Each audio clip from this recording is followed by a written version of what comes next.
Good afternoon, everyone. The two questions which you will hear before any presentation. Am I audible? Is my screen visible? Right?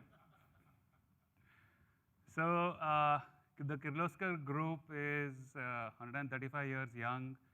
We are an industrial house, primarily known for manufacturing oil engines, which is DG sets, pneumatics, air compressors, and host of other industrial equipments. We are into farm equipments. We are into steel, tube making. We are into financial capital markets, so on and so forth. It's a very diversified group, and real estate is the latest entry. So the topic that I've been asked to give gyan on is how to do an effective cybersecurity strategy. So various components I will quickly breeze through in interest of time. All of you all are, experts on cybersecurity yourself in your areas. So I'm just putting together the pieces, or let's say the stepping stones, building blocks. So the first step, and before I go there, how many of you all have faced a breach? Can you all raise your hand? Any kind of breach, not just a ransomware attack, any breach. 1, 2, 3, 4, 5, right? So some part of it you will be able to resonate. What happens after a breach? I've also become very learned when we had a breach last year. It was not in Kirloskar, it was the previous organization. So it all begins with assessing your risks.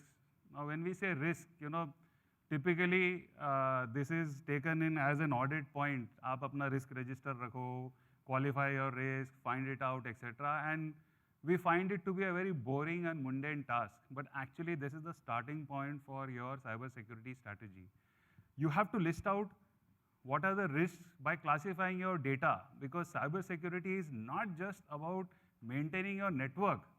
It is also about protecting the data. Data management is a part of cybersecurity in my words. You may differ with the opinion, but if you face a breach and your data is lost, then how effective it is, it comes to the light. So you need to classify your data in being what is highly confidential, where you need to protect your IP, what can be made public, what is the data you need for compliance, so on and so forth. Because the treatment for each set of the data will be different. And you need to map all your assets. When I say assets, it's not just your servers and your endpoints and your APs, etc., but it also include people. Because people is also an asset for the organization. And you should know your entire ecosystem.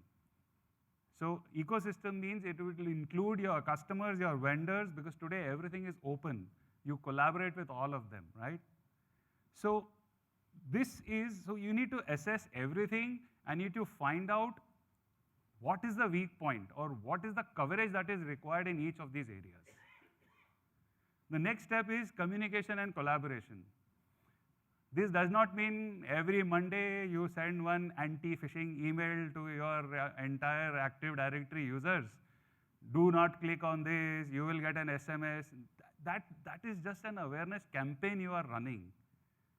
Ideally, you should run closed small group workshops where you simulate the social engineering attacks, which today, you all are connected to so many WhatsApp groups. You will always hear, or there is a comment saying somebody has impersonated our MD's WhatsApp, he's put a nice profile pic and he's asking for money. Or you get an email with a click saying send me money fast, etc., right? So these are the things which you need to actually run a simulated workshop for all the users in your organization. That is how you will build the awareness. We all know that Outlook gives or any email client gives a very nice rule saying that if mail is from this, subject is this, put it to recycle bin. That is how most of that mail is treated, which is sent en masse. So communication and collaboration with the employees, vendors, cross-functional, create teams which will be focused on discussions around cybersecurity, or for that matter, security in general. This needs to be taken up by everybody. It is the CDO's job to protect the data, it is the CISO's job to protect the organization, but it is everybody's job to ensure that they don't fall prey to cybersecurity attacks. The third is you need to select an appropriate framework. Now, this is a little bit technical. Depending on what industry you operate in, depending on what compliances are applicable to you, there is a variety of frameworks available which you can choose from. And this is where a good security advisor or a good security partner will help you do this assessment. You can do it on your own. It is not rocket science, but it will require a lot of reading, a lot of understanding and interpretation to know which one is applicable, which one best suits your environment, which one best takes care of all the risks that were listed out in the first slide. So if you see, we started with risk, we are communicating with people, and now we are adopting the framework to mitigate those risks. Next is security policies. At least when I was in school and college, we used to have a Navneet Digest. How many of you all have seen that? Right? You never read the textbook. You simply picked up Navneet Digest, you read through it, and you went and gave the exam. So that Navneet Digest equivalent is your security rulebook and policy. You need to have policies for your, I'm sure all of you all would have, most of you all would have a policy because this is now an ITGC requirement and it is a part of your corporate audit reporting. But these serve as a point of reference and it should be a part of the induction of every employee. They need to understand these, so it needs to be simple. If you put a lot of technical jargon in it, that's the end of the story. Nobody will read it, right? So data protection and privacy, if you remember, the first slide talked about identifying data, critical data. That data, when it gets classified, how you need to deal with it, who has access to what, etc., comes in your data protection and privacy policy. Passwords, I don't need to speak about. Zero trust and access privileges, I think enough we hear about ZT, and I think somebody else mentioned here as well, right? Identity access management and credentials management. This is very important because probably this is the weakest area. I spoke about the link that you get or the SMS that you get or the WhatsApp social engineering attacks that you get. This is the one that helps you govern and minimize. You cannot prevent. Incident response plan. Okay, how many of you do a DR drill? Almost everyone. Why? नहीं तो auditor कान खींचेगा, है ना? Show me the certificate. How many of you actually do a breach drill? No one. You do? Very good, sir. Nobody does a breach drill. Why? Once in a year, you should have a simulated breach drill. That your system has been compromised or there has been an attack on you. That is where your incident response plan comes into place. What do you do the first thing when you detect there is a breach? Whether you're a listed company or a non-listed company, the actions are different. You need to have a rule book which tells you, or a step-to-step Navneet Digest which tells you what you need to do when you face a breach. And that is where the incident response plan comes into place. Monitoring and identification plans. Now, this is mundane and kind of a Bible of what you need to monitor, when you need to monitor, what you need to identify, etc. Any questions at this point in time? I'll go ahead. The next is then the technology stack evaluation and automation. Very important. Whether you have a real-time monitoring, which is a SOC as it is called, Security Operations Center, whether you do it in-house or you take a partner for it. What do you select? How do you manage your threat detection? How do you do deep and dark web monitoring? Now you may say deep and dark web is not applicable to me. Yes, it is not applicable to you. But that is the place where you will come to know that somebody is sitting inside your environment and he is actually stealing the data and putting it up for sale. Until unless he doesn't send you an email saying, I have your data, or he locks a computer or a network and tells you that it is under my control, you will never know that you are under attack. Probably sitting inside it, and the first place that you can find out is the deep and dark web. So there are tools which give you the access of monitoring or getting information from the deep and dark web, which give you pointers that yes, there is something happening in your environment. You also need to consider about DevSecOps. Everyone knows about DevOps, SecOps. So what is DevSecOps? It is a combination of your DevOps with security built in it. So when you are writing code, when you are getting an application made, it starts with security. It doesn't come into picture when it has gone through UAT and it is coming for UAT or deployment. The security aspect needs to be done right from the start. And that is DevSecOps. You also need to build multiple layers of defense. It starts right with the critical assets in the bottom of the pyramid. That is the first, followed by your data security, your endpoint security, network, perimeter, and then the human layer. Now, if you see, the human layer is right on the top. And how do you mitigate that human layer? That is the second slide. Collaboration and communication, education, awareness, simulated workshops, etc. And if you see on the right side are probable solutions or probable areas that you can consider for helping you build those layers of defense at each level. So generally the perception outside our fraternity in your organizations, if you ask what is meant by cyber security, हाँ वो internet के आगे एक firewall लगा देंगे और वो अंदर आने वाले को रोक देगा. Like, this is the general answer you get. But you can see it is much more than that. So that is what communication will help bring awareness. And these layers of security, we generally, when we talk about also in technical terms, we talk about perimeter, we talk about endpoint, we talk about WAF, gateway security, etc. But it starts with your assets and data right at the bottom. And there is one more important point that I want to tell you. Most of the time, we are so focused on seeing what is coming into our network or into our environment, right? Am I right? How many of you actually pay attention to what is going outside your environment? Have you ever considered that? No. Most of the time, you're so deeply concerned, you're fortifying all your perimeters and all your layers of defense so that nobody comes in. But equal importance needs to be given to what is going out, because that is also the first indicator that there is somebody sitting inside your environment who has access and is pushing data outside your environment. And that is where the monitoring tools help you. You hear a lot about in the events, right? We give you monitoring, we give you alerts, alarms, and you will get this, that, etc. That is where the threshold of what is the outgoing traffic. Once you have classified your data, I spoke about data classification on the first slide.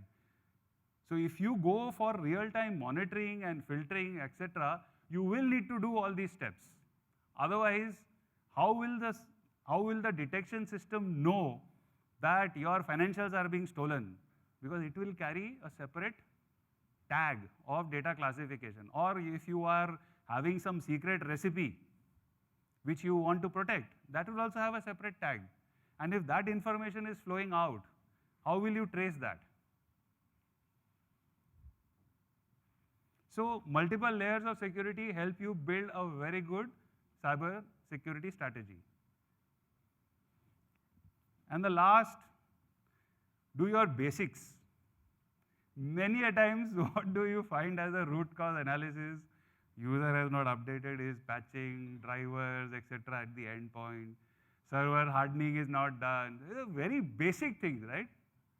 So until and unless you don't pay attention to the very basics, no matter what sophisticated tools you put, no matter biggest partners you get in, etc., if the basics are not followed, you are going to have a very bad flight or a bad landing, I would say.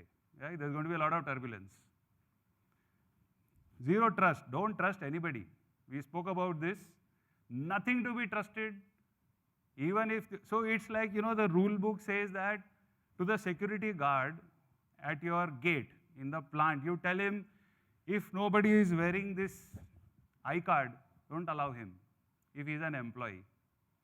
And if not to prejudice any designations, but if some vice president or some MD or someone comes in, should you stop him and ask for the iCard, or should you allow him to go? Generally in India, sir, aiye, right? Zero trust. Show me your iCard, I will allow you to go ahead. Don't do that. Don't give preference to designations or to weightages to hierarchy of people and positions when you are dealing with cybersecurity matters. Same goes with access control. Certain people whom, in infrastructure, if my friends are here, they call it VIP users. We use this term.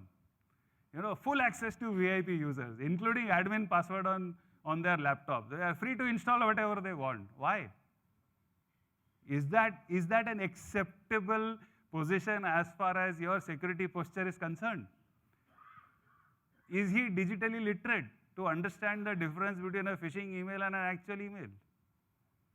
So that is where zero trust and access control plays utmost importance. So these are the steps, and I have last 2 more slides left, I'm running out of time, is create a mind map for the security. This is how at least my team and I work. We have this mind map application which is open to everyone. What we do is, whenever you get an idea, whenever you have a question, put it over here. So the inner side is the question, the next is the solution or the answer. So if you have anything which is unpaired, that means it is something which you need to address. Let's get down to action and start working. So this is a practical way of working of how you want to solve the problems. Generally, if you search the web, you will get a hit. Will say the best of ideas people get is when they are bathing in the shower, right? You get a lot of thinking when you are bathing. So this is our shower.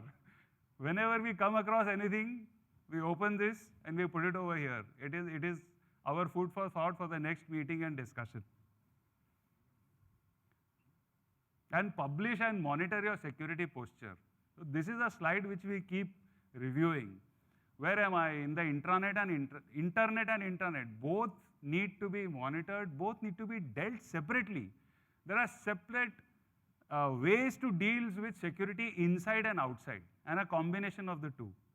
So if you see externally, mostly you will see the familiar jargon of threat intelligence, solutions, etc. But if you see internally also, endpoint, network, perimeter, all known. But how do you protect? The focus areas are different. So once you have this kind of a posture slide with you, you will be able to then start filling out what are you doing for VAPT, what are you doing for endpoint protection, and start putting your solutions over there so that you will know that what are the areas you need to focus on next.